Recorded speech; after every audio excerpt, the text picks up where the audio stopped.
Tender either side? Right side. Okay. How about here? Not so tender. How about along your sacrum? Not so tender. Not so bad. I'm going to see how your legs move when I brace your sacrum. Go ahead, one leg at a time. Now the other one. Was there an easier one? Oh, I think right, honestly. Do it again. Here we go. Now the other one. Yeah, right. Interesting. I keep seeing this is easier, so that's weird. How's your lumbars? Do these hurt when I press? Yeah, tender. Give it a number. Out of 10? Mm-hmm. Like a 3 or 4. Okay. Are any of these worse or better? That one's worse. 2 was bad. Okay. All right.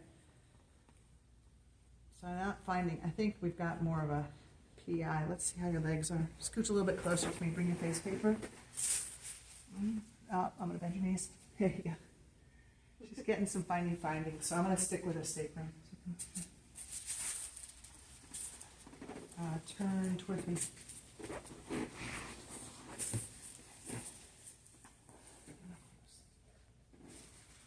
relax. I won't drop you.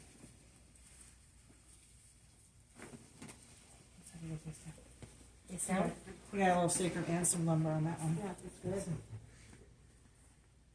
How's that now? Less tender. Yay. And though this wasn't an issue, let's see. Go ahead. I'm seeing eat more equal now.